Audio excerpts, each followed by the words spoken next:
안녕하십니까. 국무총리 김민석입니다.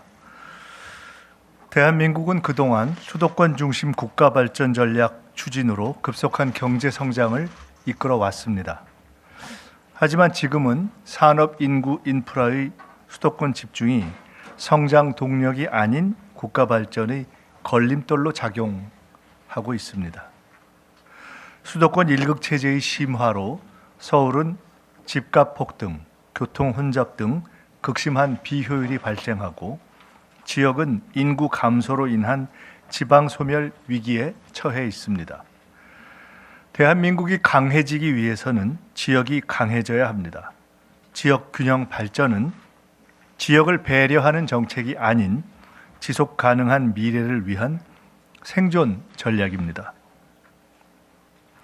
정부는 대한민국의 재도약을 위해 수도권 중심 성장에서 지방 주도 성장으로의 대전환을 올해 국정과제 중 가장 우선순위에 두고 추진할 계획입니다. 그 핵심 수단 중 하나가 바로 광역 지방 정부 간 행정통합입니다. 행정통합은 단순히 지도를 다시 그리는 일이 아닙니다. 생활권과 경제권을 하나로 묶고 교통과 산업, 복지와 안전을 함께 설계하는 일입니다. 이를 통해 통합된 지역이 국가 발전의 한 축으로 도약할 것입니다. 정부는 행정 통합을 성공적으로 추진하고 통합이 곧 지방의 성장으로 연결될 수 있도록 지역 주민이 체감할 수 있는 4대 분야에 대한 파격적인 인센티브를 마련하였습니다. 첫째는 재정 지원, 둘째는 통합특별시 위상 강화, 셋째는 공공기관 우선 이전, 넷째는 산업 활성화입니다. 먼저 정부는 통합특별시에 각각 연간 최대 5조 원, 4년간 최대 20조 원 수준의 파격적인 재정 지원 방안을 마련하겠습니다. 통합하는 지방 정부에는 확실한 인센티브와 그에 상응하는 자율성과 책임성을 부여하겠습니다.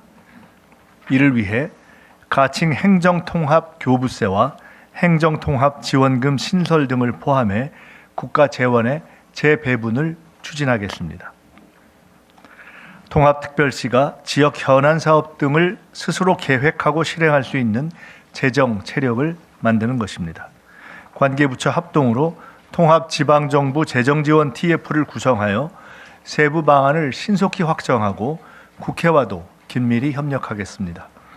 지방정부 통합이 활발히 이루어져 지방 소멸을 막고 실질적인 지방자치 시대가 열리기를 기대합니다. 둘째, 통합특별시에는 서울시에 준하는 지위를 부여하겠습니다. 부단체장 수를 4명으로 확대하고 직급도 차관급으로 상향하겠습니다. 소방본부장과 기획조정실장 등 핵심 보직도 1급 운영이 가능하도록 하겠습니다. 또한 지역 특성을 반영한 실국 설치가 가능해지고 소속 공무원 선발, 임용, 승진 등 인사 운영에 있어서 자율성도 강화됩니다.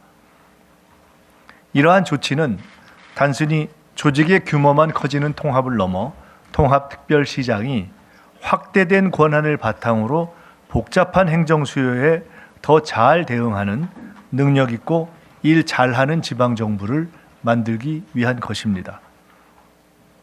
이를 통해 지역 현안 업무 대응을 위한 필요 인력을 적시에 배치하여 통합특별시의 각종 시책을 원활히 추진할 수 있을 것입니다. 또한 재난 피해 최소화를 위한 현장 대응력을 제고하고 주민들께 맞춤형 치안 서비스를 제공할 수 있을 것입니다. 정부는 통합특별시가 경쟁력 있는 지방정부 모델로서 지역 발전을 주도해 나갈 수 있도록 지원하겠습니다. 셋째, 공공기관 이전 등에 있어 통합특별시를 적극 우대하겠습니다. 27년 본격 추진 예정인 2차 공공기관 이전 시 통합특별시 지역을 우선 고려하되 구체적인 이전 기관 등은 지역 선호, 산업 여건 등을 고려하여 추후 논의해 가겠습니다. 또한 현재 통합특별시 내에 있는 국가 소속의 특별지방행정기관 업무도 이관하겠습니다. 구체적인 이관 대상은 법 제정 후 국무총리 소속 통합특별시 지원위원회에서 결정할 예정입니다. 공공기관 이전은 지역 내 양질의 공공 일자리 창출을 통해 청년 인구 유출을 방지하고 교육, 의료, 교통 등 각종 생활 인프라 구축을 통해 지역 생활 여건이 개선되는 직접적 계기가 될 것입니다. 지역 특화 산업과 연계된 기관이 이전될 경우 산업 발전의 시너지 효과가 창출될 수 있으며 관련 공공기관과 민간 기업 등의 추가 유치도 가능해질 것입니다. 마지막으로 통합특별시가 기업하기 좋은 창업 중심 도시가 될 수 있도록 적극 지원하겠습니다. 입주 기업에 대해 고용 보조금과 교육 훈련 지원금을 지원하고 토지 임대료 감면, 각종 개발 사업에 대한 지방세 감면 등도 추진하겠습니다. 그리고 투자진흥지구, 문화산업진흥지구 등 각종 지구에 대한 지원도 강화하겠습니다. 또한 국유재산 임대 기간 확대와 사용료 감면을 추진하고 통합특별시에 신설되는 특구에 대해 기회 발전 특구 수준으로 세제 지원을 강화하겠습니다. 개발 사업과 관련된 복잡한 인허가 절차를 간소화하고 관련 업무 일괄 처리 기구를 설치하는 등 행정 절차가 신속히 추진되도록 지원하고 통합특별시에 적용되는 각종 규제들을 우선적으로 정비하겠습니다. 산업 활성화 정책의 핵심은 분명합니다. 각종 지구를 중심으로 산업 클러스터를 형성하고 규모의 경제와 기술 혁신을 통해 기업, 투자, 일자리가 늘어나는 도시를 만드는 것입니다. 지역 경제가 살아나면 이것이 다시 지방 재정 확충으로 이어질 수 있는 선순환 구조로 이어질 것입니다. 지방 주도 성장은 대한민국 국가 발전을 위한 필수 전략이고 행정 통합은 이를 성공적으로 추진할 열쇠입니다. 국민 여러분, 지방 자치는 결코 쉬운 길이 아니었습니다. 1990년 김대중 전 대통령의 목숨을 건 단식 투쟁으로 30년 만에 부활된 지방자치를 통해 지역민의 눈높이에 맞춘 지역 정책이 보급되기 시작했습니다. 광역지방정부의 통합도 쉽지 않은 길일 것입니다. 분리된 지 수십 년이 지나면서 발생한 제도의 차이를 정비하는 것은 결코 작은 일이 아닙니다. 무엇보다 지역 전체의 이익보다 작은 기득권을 앞세우는 이들도 있을 것입니다. 하지만 대한민국의 발전을 위해서 우리는 더 이상 시간을 지체할 수 없습니다. 바로 지금이 통합의 적기입니다. 실질적인 지방자치의 완성으로 나아가는 길입니다. 정부는 통합을 통해 국민 여러분께 더 나아진 삶, 더 나은 미래, 더 많은 기회가 생길 수 있도록 확실히 뒷받침하겠습니다. 이번 인센티브뿐 아니라 국무총리 소속으로 지원위원회를 마련해서 통합특별시를 지속적으로 지원하고 통합특별시가 5극 3특의 핵심 축으로서 성공적으로 출범 성장할 수 있도록 하겠습니다. 국민 여러분께서도 통합특별시에 대한 지속적인 관심과 응원을 부탁드립니다. 감사합니다. 네, 이상으로 브리핑을 마치겠습니다. 이어서 발표와 관련하여 질의응답 시간을 갖도록 하겠습니다. 질문하실 기자분께서는 손을 들어주시고 소속과 이름을 말씀해 주시기 바랍니다. 네, 기자님. 네, 안녕하세요. 저 매일경제신문 류영욱 기자라고 합니다. 지방 재원 방안 중 하나로 행정통합교부세 말씀을 하셨는데 이게 현재 지자체 교부세하고 좀 별도로 개설되는 웃돈 성격인지 아니면 통합특별시에 교부된 비율이 지금 여타 지자체 교부세와 달라지는 건지 좀 궁금하고요.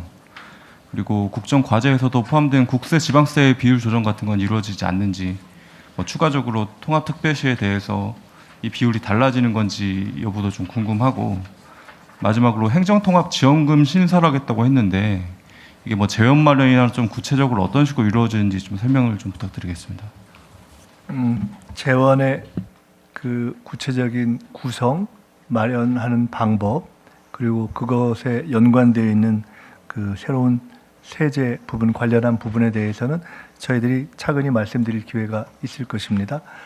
오늘 제가 말씀드린 이후에 우리 김기근 차관 계시니까 필요한 부분에 한해서 조금 더 보완 설명드리도록 하겠습니다.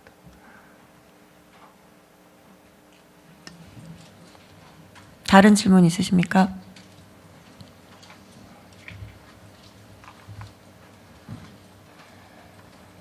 네, 없으시면 우리 차관님께서 부여 설명하는 시간을 갖도록 하겠습니다.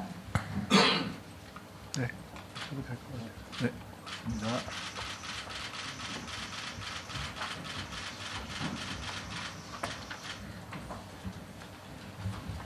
그럼 재경부 기획처 차관님께서 설명을 하도록 하겠습니다.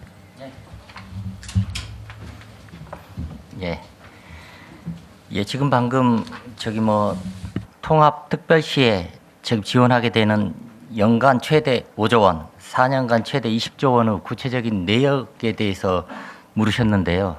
그 내용하고 관련해서는 지금 방금 총리께서 설명드린 대로 여기 관계업체 합동으로 그리고 또 지역 의견도 듣고 국회 의견도 듣는 통합지방정부 재정 TF를 구성을 해서 여기에서 세부적인 방안을 논의할 예정으로 있습니다. 그런데 조금 더 말씀드리면 지금 방금 기자분께서 질문 주신 것과 관련해서는 이러한 방안을 만들어가는 과정에 있어서는 크게 4가지를 염두에 두고 있는데요. 첫 번째, 확실한 인센티브로 작동하도록 해야 되겠다. 두 번째, 국세하고 지방세의 비율도 물론 고려가 되어야 되겠다. 그리고 세 번째, 지방에 한 손에는 자율성, 한 손에는 책임성을 줄 수 있는 방향으로 일이 추진이 되어야 되겠다.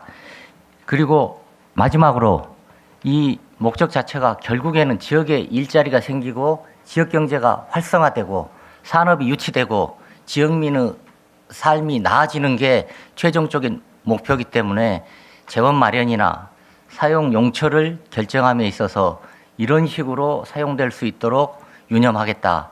이 4가지 원칙을 가지고 통합 지방정부 재정 TF를 운영해 나가도록 하겠습니다. 네, 감사합니다. 다른 질문 있으십니까? 네, 서울경제. 예, 안녕하세요. 서울경제 유지희 기자라고 합니다.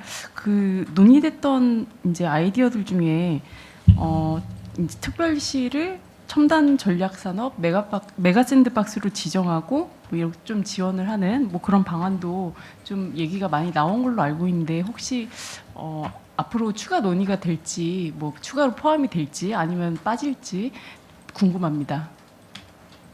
네, 어디다가. 예, 산업통상부 차관입니다. 말씀해 주신 것은 언론에서도 아이디어 차원으로 나온 부분입니다만 우선 기본적으로 이 지역 산업 또는 특화 산업의 육성과 관련해서는 이 국민주권정부에서 이미 큰 틀이 5국 3특으로 5국 3특 성장 엔진 중심으로 하겠다는 게 기본 축으로 발표가 되어 있습니다. 그때 지금 행정통합이 논의되고 있고 추진되고 있는 대전 충남 그리고 광주 전남은 5국 3특 중에서 서남권으로 같이 묶여져 있고요. 대전 충남은 중부권으로 같이 묶여져 있습니다. 그래서 지금 말씀해 주신 부분에 있어서는 큰 차이는 없게 지금까지 진행해 왔던 부분 쪽에서 선정이 이루어지고 지원 방안들이 이루어질 겁니다. 다만 그 과정 속에서도 이 행정 통합을 하는 것과 연관해서 줄 수 있는 총리님께서 말씀해 주신 더 추가적인 인센티브에 대해서는 5국 3특의 틀 내에서도 그 추가적인 인센티브가 가능한 방안들은 적용할 수 있도록 그렇게 추진되고 검토되고 있습니다. 메가 특구나 메가 특구와 관련된 프로젝트도 같은 맥락에서 이해해 주셨으면 합니다. 네, 감사합니다. 네, 이기림 기자님. 네, 안녕하세요. 뉴스원 이기림입니다. 다른 건 아니고요. 앞서서 좀 보도가 나왔는데 대전 충남 광주 전남 통합특별시로 이제 명칭을 좀 잠정 결론지었다는 보도가 나왔습니다. 그 관련해 가지고 좀 해주실 말씀이 있는지 좀 궁금합니다. 네, 행정안전부 차관입니다. 통합특별시의 명칭이 충남 대전 통합특별시 이렇게 있는데요. 결론적으로는 통합특별시의 최종 명칭은 지역 의견 수렴이라든지 이런 절차를 거쳐서 국회 입법 과정에서 결정될 거라고 이제 보고 있고요. 다만 이제 이렇게 대전 충남이냐 충남 대전으로 되는 것은 충남 대전을 말씀드린다면 충남권 전체를 하나의 행정 권역으로서 묶는 권역 중심의 통합이다 보니까 아마 그게 좀 강조됐을 때는 충남 대전이라는 명칭을 사용하시는 분들이 계신 것 같고요. 또 광주 전남은 또 그대로 가는 거는 그래도 호남 지역에서 광주가 상징하는 의미가 있다라고 봐서 광주를 중심으로 연계 권역을 발전시켜 나간다. 이렇게 해서 아마 그렇게 명칭을 정하는 것 같습니다. 최종적인 것은 국회 입법 과정에서 주민 의사를 충분히 수렴해서 결정될 거로 보고 있습니다. 네. 그럼 시간 관계상 이상으로 질의응답을 마치도록 하겠습니다. 감사합니다.